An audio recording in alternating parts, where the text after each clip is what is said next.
কত একটার পর একের পর এক ঠাকুর দিয়ে গেছেন আমাদের পুজোপদ বর্দার পর শ্রী দাদার পর আচার্যদেব পুজোপদ অভিন দাদা একের পর এক চলেই আসছে। এবার ডিপি ওয়ার্কের মাধ্যমে যে আজকে 2-3 বছর হবে ডিপি ওয়ার্কটা চলছে অভিন দাদার আশীর্বাদে আচার্যদেবের আশীর্বাদে। এতে ছোট ছোট ছেলেরা এতটা তৈরি হয়েছে, এই এত বড় উৎসবটা তারা এলিমেন্ট করে ফেলেছে। ঠাকুরের শুভ জন্মদিন কালকে কত সুন্দর আসতে পারেনি বৃষ্টির জন্য, কিন্তু ঘরে বসে যেসব মায়েরা দাদারা ভিডিও করে পাঠিয়েছেন আমরা ঘরে বসে দেখে ঠাকুরের কাছে তাদের মনোপ্রার্থনা করেছি। দাদাদের জন্য দিদিদের জন্য তারা ঘরে বসে কিছুটা অন্তত দেখছে।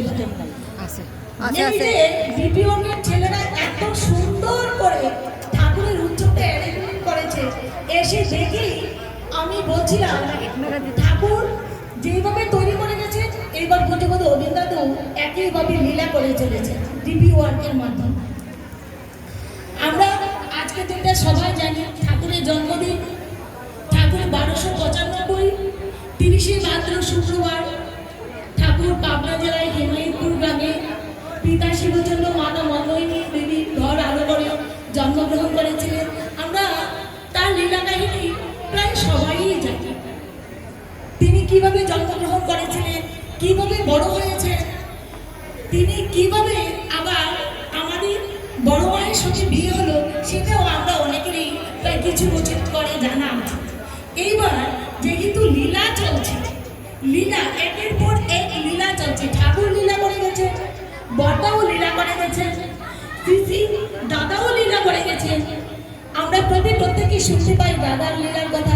এখন আচার্যদেবও সেই লীলাই করে চলেছেন, পুজোপদ অভিন দাদু লীলা করেই চলেছে। আচার্যদেব বলছেন যেন আমরা মায়েরা কিভাবে তৈরি হব, কিভাবে।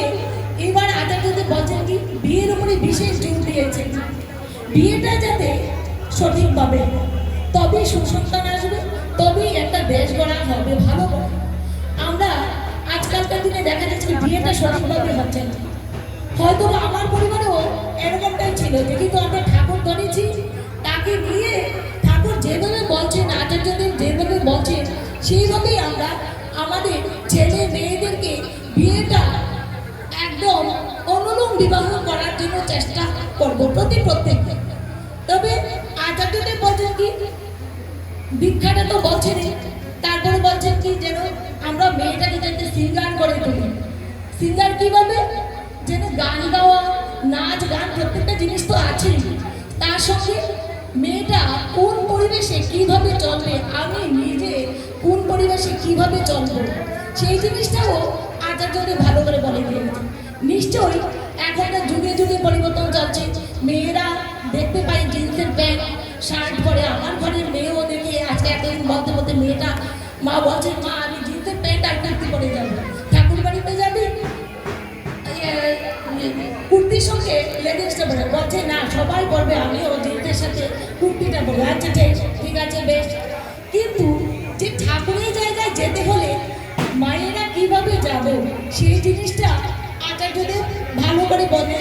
ঠাকুর বলেছেন আমরা চলতে চলতে শিখে ফেলেছি। একটা মা দিয়ে আচার্যদেবকে নিবেদন করে বলছেন যেন আমি পড়াশোনা করেছি বেশ, মানে এখন আমি কি করবো, চাকরি বাকরি নিয়ে আচার্যদেবের কাছে আশীর্বাদ নিবেদন করলে আচার্যদেব বলছে যেন রান্না করতে পারিস, সূর্যে সুতো লাগাতে পারিস, জামা সেলাই করতে পারিস, নিজের বাসনটা নিজে ধুতে পারিস। এই যে ছোট ছোট জিনিসগুলো আমরা এখনকার দিনে মেয়েদেরকে সেলাই করা, ঘরে নিজেদের কাপড় চোপড় ধোয়া, বাসন মাজা, যেটা নাকি অভিন দাদা ছোটবেলা থেকেই করে শিখিয়ে দিয়েছে যেন কিভাবে চলতে হবে। তখন আচার্যদেব বলছেন ওই মেয়েটাকে এই যে সূচে সুতো লাগানো সেই জিনিসটা যাতে ঠিকঠাকভাবে আমাদের মানে, তার মানে কি মেয়েরা শুধু পড়াশোনা করলে হবে না, গান বাজনা করলে হবে না, তাদেরকে সেই নিজেরটা নিজে সেলফ মানে নিজেরটা নিজে যাতে করতে পারে সেই জিনিসটা আমরা প্রত্যেকে ঘরে শিখিয়ে দিতে হবে। মেয়েরা নিজেরটা নিজে করতে হবে। এইবার এখন চলছে কি এই যে পুজোপদ অভিন দাদার কথা বলছিলাম না আমরা, এক দিদি বলছেন নামে আছে মহাশক্তি, নামের গুণেই পাবে মুক্তি। নাম নিয়ে ভাসানো করি, গানটা বলছিলেন দিদি, এই যে নাম, নামের যে কি মহিমা। আমাদের বলছেন কি ঋত্বিক দাদারা, আমরা অনেকখানি শুনছি আলোচনা প্রসঙ্গে, একটা ঋত্বিক দাদা বাড়িতে কি করেছেন, একটা লাউ গাছ পুঁতেছেন। লাউ গাছটা যেন পুঁতছেন, গাছটা একটুখানি বড় হয়েছে। সেটা বড় হওয়ার পর ওটাতে কিছুই দেননি, না দেওয়াতে গাছটা একটু ওঠার পরে গাছটা একটু সোজা পড়ে যায়, পরের দিন আবার হেলে দুলে পড়ে যায়। এভাবে যে পড়ে যায়, তখন ওনার নাতি বা পাশের বাড়ির একটা ছোট ছেলে এসে বলছে, দাদু তুমি তো এত দীক্ষা দাও, গাছটাকে দীক্ষা দিয়ে দিতে পারো না? কি বলছিস, গাছকে আবার কি করে দীক্ষা দেবো? ঋত্বিক দাদা বলেন কি, পরের দিন ভাবলেন কেন কিভাবে দীক্ষা দেবে?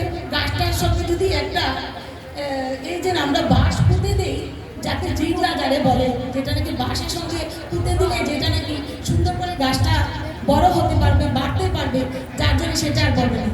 ওই ছোট্ট ছেলেটির কথা শুনে ঋত্বিক দাদা পরের দিন কি করলেন, গাছটার সঙ্গে একটা বাঁশ পুঁতে দিলেন। ঠাকুরের নাম করতে করতে এই বাঁশটা পুঁতে দিলেন, সঙ্গে তার যে খাবার খাদ্য, যেন গোবর, যা খোল টোল যা প্রয়োজন হয়, গাছটাকে দিয়ে দাদা গাছটাকে বেঁধে দিলেন। দেখতে দেখতে গাছটা বেশ বড় হয়ে গেল। আর উনি যেখানে লাগিয়েছেন এতটা লাউ হয়েছে, সেটা আর বলার বাকি না। এই হচ্ছে নাম, এই হচ্ছে দীক্ষা। দীক্ষা নিলে কি হয়?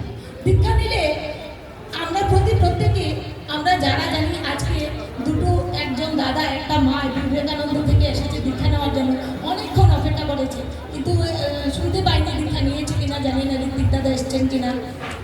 কিন্তু এই যে অপেক্ষা করে তার নামটা নেওয়া, সেটা কিন্তু একটা বিরাট ভাগ্য। এই হচ্ছে নামের মহিমা। নাম করতে করতে সব কিছু পরিবর্তন হয়। ঠাকুর একবার একটা কি করেছিলেন, একটা ঘুবড়ি পোকা ধারে ওনার কাছে পড়ে রয়েছে। এই ঘুবড়ির পোকাটা কিন্তু মৃতই হয়ে গেছে। ঠাকুর এই ঘুবড়ি পোকাটাকে দেখে চোখ বন্ধ করে ঠাকুর কি বললেন সেটা জানার বা কেউই জানি না আমরা, কিন্তু উনি ওটার দিকে তাকিয়ে নাম করতে করতে মৃত ঘুবড়ি পোকাটা জীবিত হয়ে গেল। এই হচ্ছে আমাদের ঠাকুরের নাম। আর আমরা প্রত্যেকের নামের যে মহিমাটা আমরা অনেকেই জানতে পারি। এইবার পুজোবধূ অভিজ্ঞতা কি লীলা করে তো বলার শেষই নেই। ডিপি ওয়ার্কের মাধ্যমে কিছুদিন আগে এটা আসামে শিলংয়ের ঘটনা আমি মোবাইলে দেখেছি, শুনেছি। এক দাদা বলছেন কি, আমরা অনেকেই সকালবেলা স্বপ্ন দেখি দেখতে পেলাম কি, যেন ওই মাটা স্বপ্ন দেখছে যেন ওনার স্বামী যে ডিপি ওয়ার্কে বেরিয়েছে, গাড়িটা অ্যাক্সিডেন্ট হয়ে ওনার স্বামীটা মারা গেছে। তিনি কাঁদতে কাঁদতে ঘুম থেকে উঠে ঠাকুর বাড়িতে অভিন দাদার সঙ্গে ফোনে বললেন আর কি, যেন দাদা আমি আজকে এরকম একটা স্বপ্ন দেখেছি। তখন অভিন দাদা বলছেন, আমরা তো আছি, চিন্তা উনি আছেন, আমি আছি, এই কথা কিন্তু বললেন না। ঠাকুর আছেন সে কথা বললেন না, বলছেন কি আমরা আছি। এই যে দেখা গেল সারাদিন ডিপি ওয়ার্ক শেষে দাদা যখন শিলং থেকে আরেকটা মন্দিরের উদ্দেশ্যে যখন গাড়িটা যাবে, একদম সরু রাস্তা, মানে খুবই শিলংয়ের রাস্তাটা খুবই খারাপ রাস্তা ছিল, একদম সরু। গাড়িটা কোনো রকম যেতে যদি পড়ে একদম গড়ে একদম মাটিতে, তার মৃত্যু একদম আশঙ্কা। তখন দেখা যাচ্ছে কি কিছুটা দূর গিয়ে যখন দেখা গেল গাড়িটা অ্যাক্সিডেন্ট হয়েছে। কিভাবে হয়েছে? যে দাদাটা গাড়িটার মধ্যে উঠলো, সেই গাড়িটা আস্তে আস্তে স্লোপিং করে একটা নোংরা জায়গায় নেমে গেছে। কিন্তু সেই অ্যাক্সিডেন্টটা দাদার কোনো ক্ষতি হয়নি, গাড়িতে যারা ছিল তাদের কারণেই কোনো ক্ষতি হয়নি। এই হচ্ছে তখন অভিন দাদা বলছেন, আমরা সবাই আছি, এত ভয় কিসে? এই যে তিনি বলছেন, আচার্যদেব অভিন দাদা এইভাবেই লীলা করে গেছে। তিনি আমার পাশে, আপনার পাশে, প্রত্যেকের পাশে আছেন। আমরা শুনেছিলাম ডিপি ওয়ার্কের মাধ্যমে কিছুদিন আগে আলোচনার মধ্যে অভিন দাদা ডিপি মায়েরা ডিপি ওয়ার্কে বেরিয়েছেন, সঙ্গে আরও দুটো অদীক্ষিত মাও ডিপি ওয়ার্কে বেরিয়েছেন। তারা দেখতে পেল কি, একটা অদীক্ষিত মা দেখে বলছেন অভিন দাদাকে দুদিন ধরেই দেখেছে, আর তৃতীয় দিনের মাথায় আর একটা ছেলেকে আর দেখতে পারেনি। তখন পাশের দিদিকে বলছেন, দিদি আজকে আপনার ছেলে আসেনি? যেন আমার ছেলে তো একদিনও আসে না। আপনি এরকম বলবেন না, আমি রোজই দেখি আপনার ছেলে আসে। আমার সঙ্গে দুদিনেই ও দেখা হয়েছে, কথা বলতে বলতে ওই মাটির বাড়িতে চলে গেল। দেখলেন গিয়ে ওয়ালে অবিন্দাদার পুজোপদ অবিন্দাদার বিগ্রহ টাঙানো। দেখে বলছে এটা আপনার ছেলে নয়? বলছে না, উনি তো আমাদের পুজোপদ অবিন্দাদা। এই হচ্ছে আমাদের অবিন্দাদা। এই যে মাটা আমরা যারা দীক্ষিত মা, তার মানে আমরা যে সন্ধ্যা হোক বিকেল হোক বিপি ওয়ার্ডে বেরোচ্ছি, আমাদের অবিন্দাদা আমাদের ঠাকুর কিন্তু আমাদেরকে একা ছেড়ে দেন। উনারও আমার সঙ্গে আছেন, আমাদের সঙ্গে আছেন। একমাত্র আমাদের সেই চক্ষু নেই, সেই অন্তরাত্মা নেই তাদেরকে দেখার মতো, কিন্তু অনুভূতির মাধ্যমে আমরা টের পাই পুজোপদ অবিন্দাদা আমাদের সঙ্গে আছেন, আচার্যদেব আমাদের সঙ্গে আছেন, ঠাকুর আমাদের সঙ্গে আছেন। এই হচ্ছে আমাদের ঠাকুর, এই হচ্ছে আমাদের বড় মা, এই হচ্ছে আমাদের বড়দা, এই হচ্ছে শ্রী দাদা আচার্যদেব অবিন্দাদা। এইভাবেই তারা লীলা করে চলেছে।